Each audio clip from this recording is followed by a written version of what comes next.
मैं ओशीन शर्मा बोल रही हूँ। मैं 2018 बैच की ब्लॉक डेवलपमेंट ऑफिसर हूँ और 2019 बैच की मैं एचएस अधिकारी हूँ।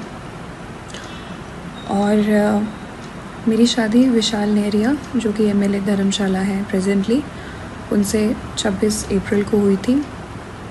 और ये शादी हम दोनों की रज़ामंदी से हुई थी, लेकिन आज की डेट में वो मुझे फ़िज़िकली, इमोशनली अब्यूज़ करते हैं, मेरा शोषण करते हैं, मुझे इमोशनल ब्लैकमेलिंग करते हैं, मेंटल टॉर्चर करते हैं। कल उन्होंने अपने परिवार के सामने मुझे बहुत ज़ोर से मारा, 3 थप्पड़ मारे और मैं बिस्तर से नीचे गिर गई। और उन्होंने अपने माँ बाप को बुलाते हुए ये कहा कि आप ये देखिए, मैंने इसको मारा है और अब किस्सा ख़त्म करते हैं।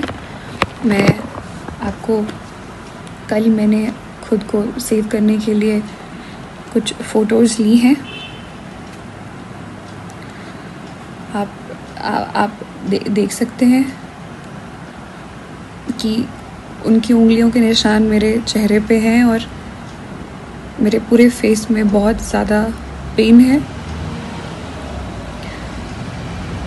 मैंने खुद को बचाने के लिए खुद को कमरे में बंद किया और अपने पेरेंट्स को उसी समय कॉल किया और वो लोग मुझे वहाँ से ले गए। मैं बहुत ही ज़्यादा मेंटली परेशान हूँ, क्योंकि कॉलेज में हम लोग साथ थे, लेकिन उसके बाद इन्हीं हरकतों की वजह से, क्योंकि कॉलेज में भी ये मुझे मारते थे, मैंने इन्हें छोड़ा और मैंने अपनी ज़िंदगी में आगे बढ़ी। लेकिन एमएलए बनने के बाद ये फिर मेरे पास आए और 2019 में आए और मुझे निरंतर शादी के लिए बोलते रहे। मैं 2021 तक मैंने इन्हें मना किया, लेकिन 2021 में मुझे लगा कि शायद ये एक जेन्युइन इंसान है और शायद ये मुझे भूल नहीं पाए हैं कॉलेज से। मैंने इन्हें मौका दिया, लेकिन इन्होंने मेरा बहुत ही नाजायज़ फ़ायदा उठाया है। शादी के चौथे दिन ही इन्होंने मुझे घर से बाहर निकाल दिया। इनके पेरेंट्स उस समय नहीं थे और घर से बाहर निकाल दिया सुबह 4 साढ़े 4 बजे, जब मैं कोविड पॉजिटिव थी, और कहा कि वो सामने रास्ता है, तू चली जा वहाँ पे। और मैं वहाँ चली गई। मैंने कहा मुझे फ़ोन दे दीजिए, इन्होंने मुझे फ़ोन भी नहीं दिया। मैं सड़क पर बैठ गई। आई वॉज़ वेटिंग कि कोई आएगा तो मैं फ़ोन लूँगी, अपने पेरेंट्स को कॉल करूँगी। ये वहाँ आ गए। इन्होंने ग्लास की बॉटल उठाई और थ्रेट किया कि मैं इसको अपने सर पे मार दूँगा अगर तो मेरे साथ वापस नहीं चली। उस ब्लैकमेलिंग के बाद मैं घर चली गई इनके साथ वापस। मैंने कहा आपकी मम्मी को पता होना ज़रूरी है। इन्होंने छुरी ली और रसोई में चले गए, वॉशरूम में खुद को बंद कर लिया और वहाँ पे ये धमकी दी कि मैं खुद को मार दूँगा अगर तुमने बताया। तो मैंने इनके माँ बाप को नहीं बताया। इनके माँ बाप, स्पेशली इनकी माँ, पिता इनके बीमार थे, तो मेरी उनसे कोई शिकायत नहीं है। इनकी माँ ने मेरी फैमिली को इतनी बार बुला के जलील किया है और ये झूठे एलिगेशंस लगाए हैं कि मैं इनके लड़के को मारती हूँ। इनके लड़के ने भी मेरे पे फॉल्स एलिगेशन लगाए हैं कि मैं इन्हें अब्यूज़ करती हूँ, मैं इन्हें मारती हूँ। मैं अगर इन्हें मारती हूँ तो आप ये मुझे बताएं, क्या ये इस प्रकार के आदमी हैं कि एक मार खाएंगे? इन्होंने मुझे फरवरी 2021 में भी, चंडीगढ़ में थे हम होटल में, बहुत मारा। उस वक्त ये ड्रंक थे। इन्होंने मुझे आधे घंटे तक पीटा। इस इंसिडेंट के बाद भी जब मैंने कहा कि मैं पुलिस जाऊंगी तो इन्होंने मुझे वहाँ पे इमोशनल मैनिपुलेशन करके रोक लिया। जब मैंने शादी से मना किया तो इनकी माँ और मासी दोनों मेरे ऑफिस में आके इन्होंने भी यहाँ इमोशनल ड्रामा किया और वो रोई। और मुझे एज ए ह्यूमन लगा कि शायद मुझे एक चांस और देना चाहिए।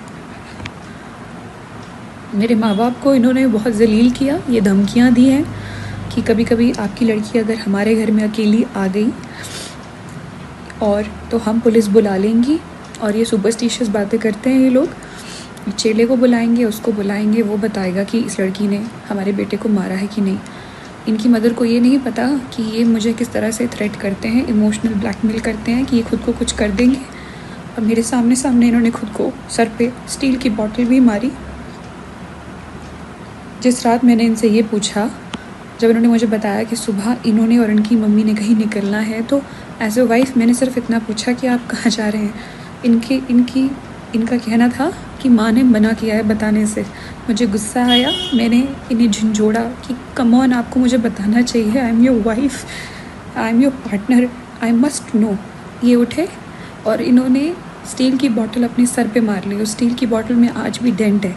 बाद में ये मुझ में एलिगेशन लगाई है कि मैं इन्हें अब्यूज़ करती हूँ और मैं इन्हें मारती हूँ। इनकी माँ ने ये तक मेरी माँ को फ़ोन करके बोला है कि आपकी लड़की हमारे लड़के को मरने पे मजबूर कर देगी। मेरा ये वीडियो बनाने का एकमात्र ये मकसद है कि मैं सबसे, पुलिस से और सभी से सिर्फ अपने अपने परिवार की सेफ्टी चाहती हूँ। और अगर इन्हें कुछ भी होता है तो I am not held responsible for that, I should not be held responsible for it. ये लोग कोई किसी भी प्रकार का एलिगेशन लगा सकते हैं। Vishal has been forcing me to have a kid. I have told him numerous times that he is not mentally fit to be a father, and he has been forcing me. He doesn't allow me to have a contraceptive also, and मैंने पूरी कोशिश की है कि मैं pregnant ना हूँ इस स्टेज पे, और मैंने खुद को बचाया है। और इसने मुझसे इसी बात पे बहुत बार झगड़ा किया है, ब्लैकमेलिंग की है कि मैं कभी नदी में कूद जाऊंगा, मैं ये करूंगा, मैं वो करूंगा। ये सब इंसिडेंट कल आके ख़त्म हुए जब इन्होंने मुझ पे हाथ उठा के मुझे नीचे फेंक दिया और अपने माँ बाप को बुला लिया कि मैंने इसे मारा है। मैं अपना सारा सामान लेके अपने माँ बाप के साथ रहत आ चुकी हूँ। आज से पूरे 5 दिन बाद मेरी ट्रेनिंग है हिब्बा में 1 जुलाई से। मेरा ये वीडियो बनाने का बस ये मकसद है कि मेरे पे कल को इस प्रकार की कोई एलिगेशन ना लगे, और जिस तरह की मेंटल एगनी और हैरेसमेंट मेरे साथ हुई है वो फ्यूचर में किसी और औरत के साथ ना हो। Being a woman and being a civil servant, बस मेरी यही रिक्वेस्ट है।